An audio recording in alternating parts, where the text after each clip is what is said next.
Hi, everybody. Happy Monday.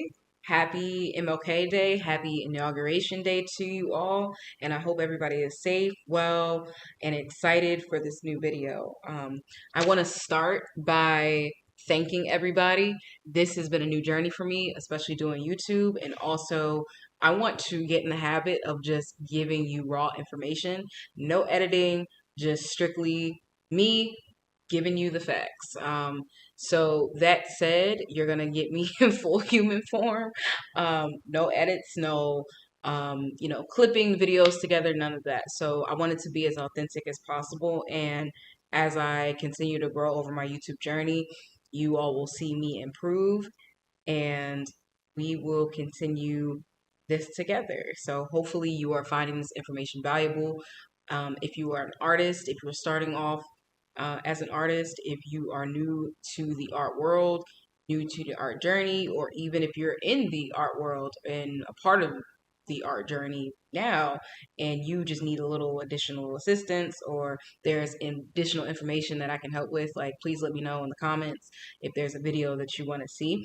And also like go back and look at a couple of my videos like how to manifest your dream life, and also some of the tutorials as well. So before I hop in, we're going to be talking about 5 practical ways to make money as an artist. But I just want to hit you with a couple housekeeping things. So, of course, it has been a while for me shooting a video because I have been moving around. So, those of you that know, my job, like my day job, is 80% travel. But I just officially made my move to Chicago, Illinois. So, I now have a gallery and studio space. Yeah. So I moved in January 1st, and if you have been watching my shorts, that's that's pretty much been the only thing I've been able to record lately. So if you've been watching my shorts, you know, or you have gotten a little bit of a glimpse of what the gallery and the studio space looks like. And I'm excited to bring this space to life this year with our first program. It will be a summer institute for ages 5 to 8, and I'll provide a little bit more information about that in the description below. So it's ages 5 to 8. It will be from 10 to 12 p.m. on Saturdays. It's 8 sessions. In my notes here. So it starts June 7th and will last until July 26th.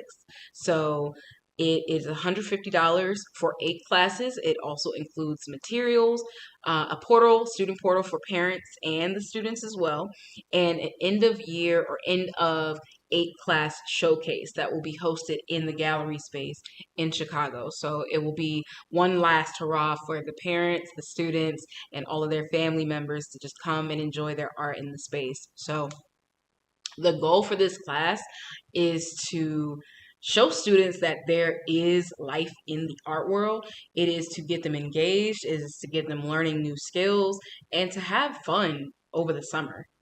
Genuinely, that's it, So I'm excited to bring that to life in this space as our first program. And also, if you have someone, if you're in Chicago, if in the Chicagoland area, and you have students, if you know students who would be interested in this program, feel free to sign up below. So there are about 5 spaces, I believe. Yeah, 5 spaces that I am opening to students for free. So if you are someone, again, who wants to get your students involved, your kids involved, and you need like a free sign up, like hop on that. So it's going to go fast. That said, let's hop right in. Okay.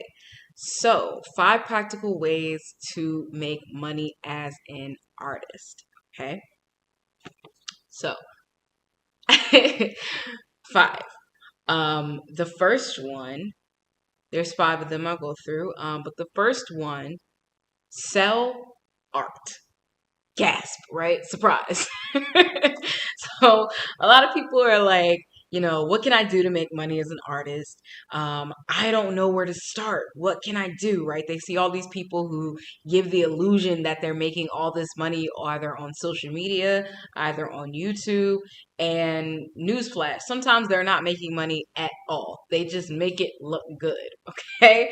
And I know, as someone who's a visual artist who has a platform publicly, on YouTube, also on Instagram, and even just in my day-to-day persona as Chanel the artist, right?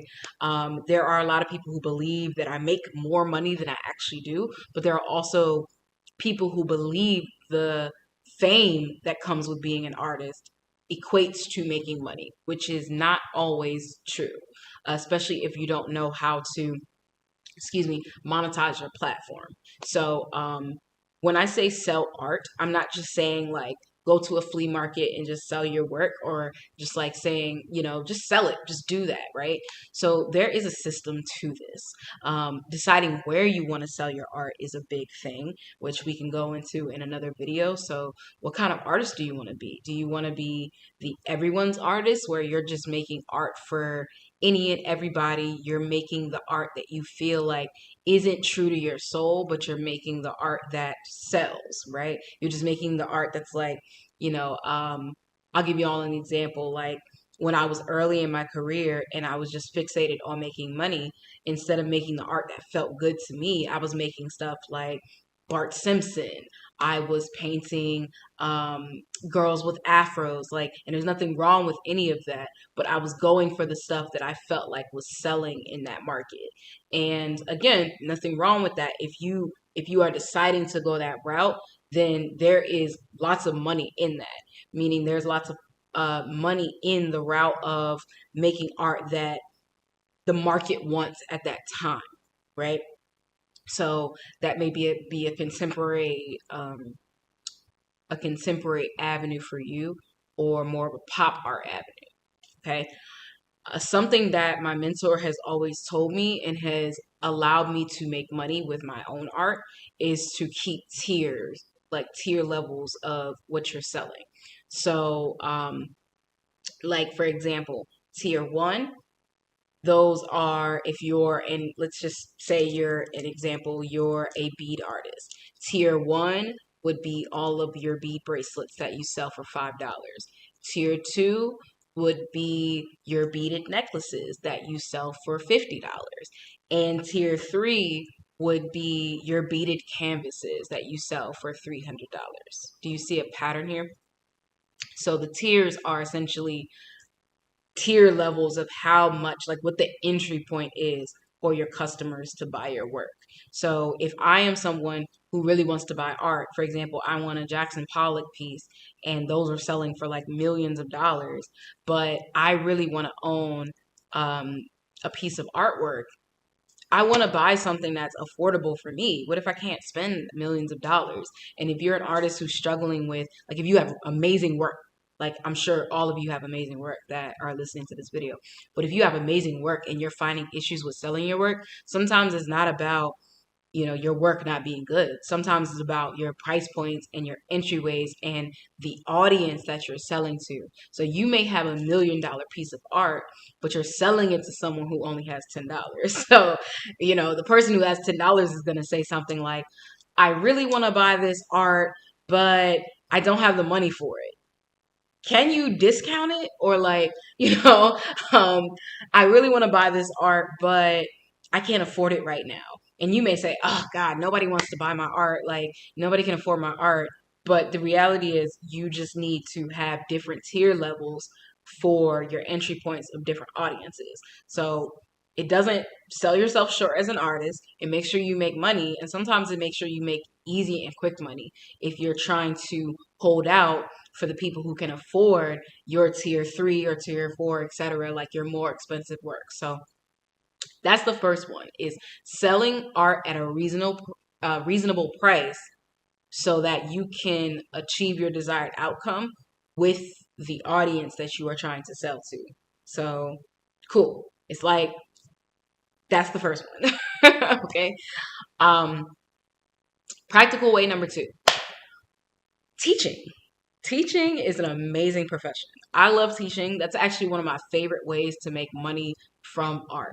It's a cool way to get involved in the community. It's an amazing way to create and and push and propel the next generation forward the same way that you were propelled forward as an artist, as a young creative, by your teachers, by your mentors, by your parents, whoever it is that was in your life that was telling you you should pursue art or you should continue this.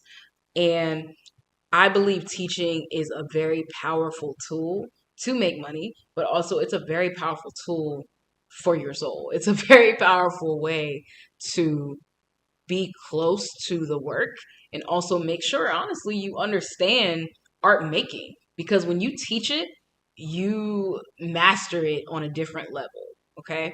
So teaching can include online, it can include lesson planning, it can include workshops, it can include in person, like again, workshops, it can include in person retreats, and so you can really get creative with this teaching. It doesn't always have to mean that you're teaching at public school or teaching in a fellowship or being a professor. And I think that a lot of people equate as visual artists, everybody's like, I just want to be a famous artist. And that's a good goal to have. However, in being realistic with yourself and where you currently are right now, if you're not in that position yet, there are other ways that you are able to supplement your income until you are at that point. I'm not saying that you're not going to be at that point. I'm just saying there are other ways that you should supplement your income until you get to the point that you really want to be at as an artist. So that said, some of the ways that I make money teaching, I have done workshops, and the most I've made, I would say, in a year as a supplemental income or as a another income base as another stream of income, I've made about $4,000 to $5,000 in a year just from teaching alone.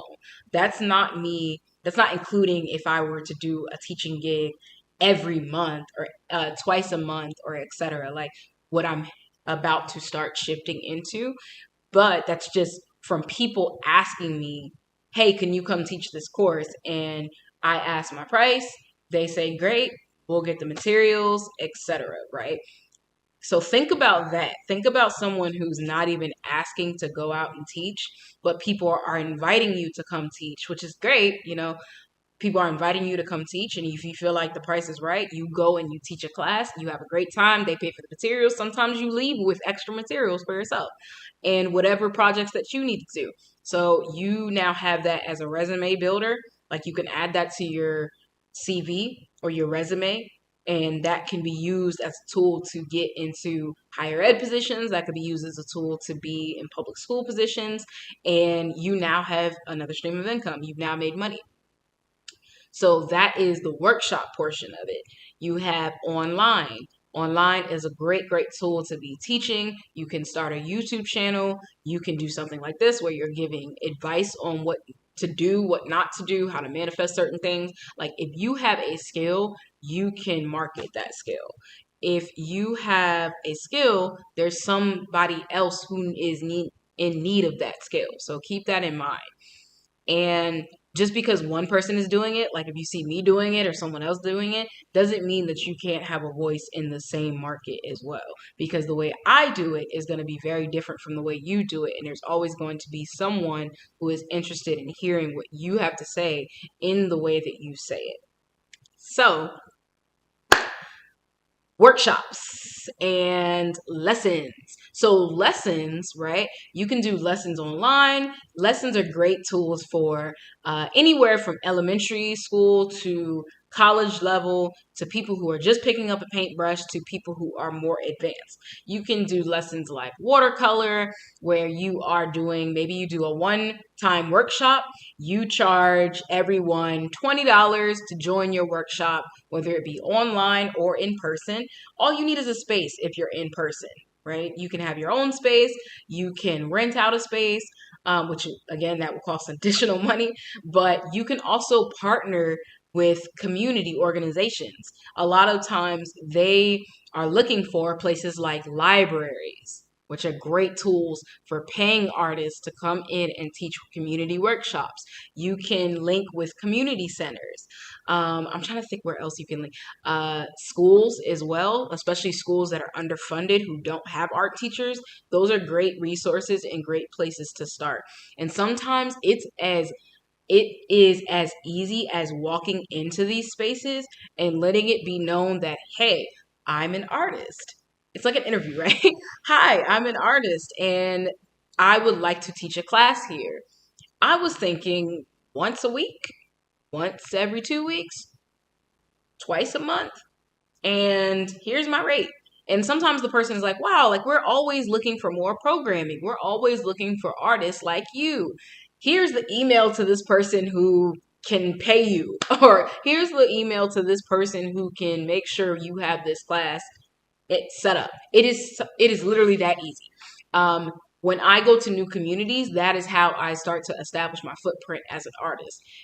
Whether that be in a new city, a new state, etc. I am networking. I am talking to community centers. I am letting people know that I exist and my services exist and I am who I am. I am her, right?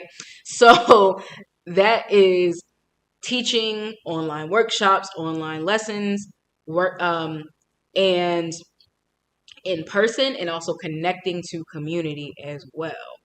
So I think that should be its own little video. It can be its own thing where we have community and networking much later. So, or at least how to get established in different communities if you're new. Now, 3, create a product you can easily sell. Creating a product. So, a little bit different from your artwork, right? So if you're a painter, this could be like a painting would be a little bit different from your product. Like, yes, a painting is a product, don't get me wrong.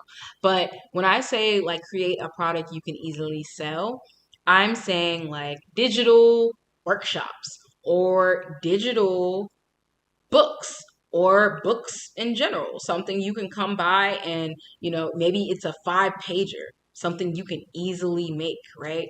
Now people don't even make stuff anymore. They use like ChatGPT and stuff like that. But anyways, make it, right? So it's personal for you. So my product is my children's book, Curious Colors. And you can find that actually on www.curiouscolorsbook.com. But my product was a children's book. I wanted something that could merge my passion for teaching children and merging it with the professional visual art. Something that I know I could stand behind, that I would get excited about talking about, as well as sharing it with the world, right? So my product was a children's book, and your product might be a book as well. So maybe it is a 5-pager. Maybe it's a coloring book. Maybe it's something that is a digital workshop. So for example, you've seen people who go online and they record something like this. Maybe they're like 5-minute modules or something, or 10-minute modules about, how to hold a paintbrush. Well, this way I hold my paintbrush like this, and then other people hold their paintbrush like this, and then other people hold it like this. But I don't know why they would hold it like this, because they can't actually paint, but they're doing something like this.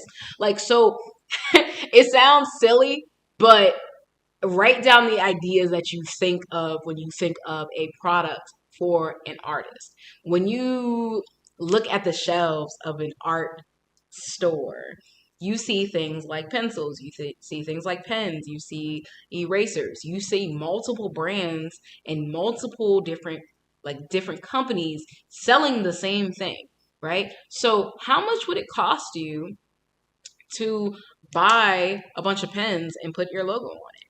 How much would it cost you to sell your own sketchbook with your own name on it and your own brand and market it as, I don't know, Antonio the artist or Chanel the artist or anybody else that you know, or whatever your name is, insert name here.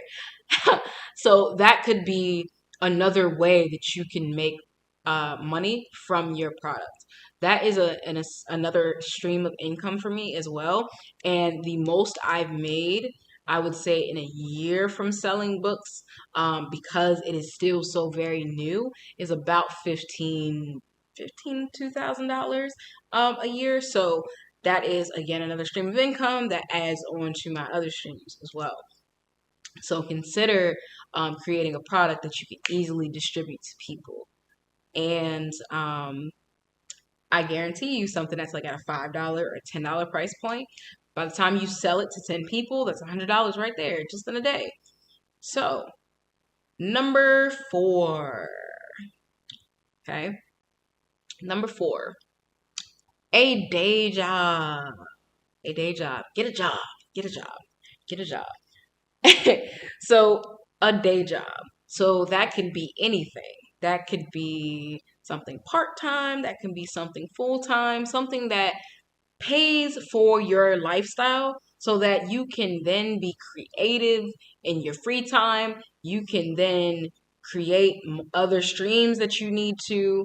Something, preferably, in my opinion, I think having an art related job is really, really good because even though it may not always allow you to be creative in the way that you think, like making art 24/7, it will allow you to be in an art world with people who understand art. And then if you need to take days off or if you get sick or whatever it is, people are a lot more understanding. So that is your nonprofits.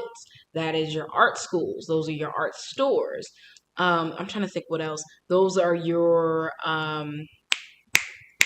like community centers, like places that thrive on art and also push art into the world, right? Those are good jobs. And for me, something that I do is in my day job, I assist and consult students and other adults who are interested in coming to an art school. I help them put together a portfolio that could get them and award them the most amount of scholarship money. So that's something I love to do because I get to see so much different work and so many different pieces of art a day. I get to communicate with students and other people interested in going to school. And I get to be inspired by other art and techniques. So I'm having constant art conversations all the time. And yes, it does get tiring, don't get me wrong. But it is something that pays bills, like um, the general overhead costs, so that I don't need to take other monies from the books or from the teaching or from selling my art and putting that towards bills like, like rent or like food or etc. Like everything else that I make extra, I can put towards building my companies, or I can put towards art materials, which we all need, right? And as you know, we know it's not fun when you're trying to decide on whether or not you should pay a bill or make art. And there is something, I can't remember the name of the guy, but it's coined, it's not me, but there's a saying that, capitalism doesn't care about your creativity, and it's very true. I don't know about you all, but for me, I've always had the most difficult time trying to create art when I'm not making any money. Um, and so I know some people, they're really good at that. Like I make my most authentic work when I'm broke. I definitely would say that. I make my most gruesome, authentic, raw form work when I am broke. Yes, I love that. However, broke does not look good on me. I do not like it. I do not like the idea of being a starving artist. So that's not something that works for me. And so, of course, that is why I try to utilize 5 practical ways to make money as an artist. So number 4 is get a day job. Number 5 is artist talks. Artist talks.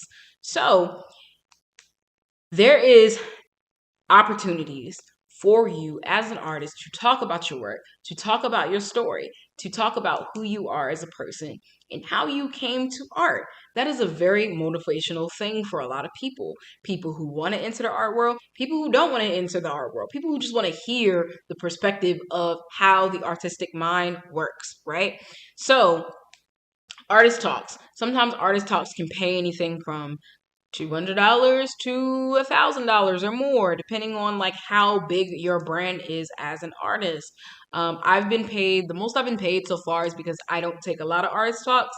The most I have been paid for an artist talk has been $800 for 1 hour. That was pretty good. For the most part, I came in, for the first 30 minutes, I gave a presentation about me, my work, and in the last 30 minutes, I just answered questions and I showcased my work, and I did like a little demo. So that constituted as a mixture between an artist talk and also teaching as well. But I didn't really count the teaching part because it was like a 10-minute demonstration, but I definitely considered that to be an artist talk. So, yeah, I think artist talks are really good ones. And I would say anytime there is an opportunity to talk about your work, you should take it. Now, that's like an asterisk. So, so there are limits to that. Don't get me wrong, but I think that the idea is to generate as much publicity around your name as an artist as you possibly can. Good publicity, not just willy nilly be whoever you need to be to like fit in that day, and also be destructive with your name. You want to make sure you are keeping positive self image, right? Positive. So I would definitely say anytime there's an opportunity, whether it be a radio talk, a radio show, online platform like PBS, something like that, they're always looking for visual artists to come and talk on on the show. Maybe it's a friend who owns a podcast or runs a podcast. Maybe it's a classroom who's like asking you to come and do a career day. Something like that is very positive for your image and also good for marketing. And a lot of times those things are paid. So that is my 5 practical ways to make money as an artist. So let me know if there are other practical ways you make money as an artist, or if these 5 practical ways are things that you're going to implement as an artist moving forward to make some extra bread in your life. Okay. So bye for now. Make sure you subscribe, leave a like, leave a comment. Okay. Bye.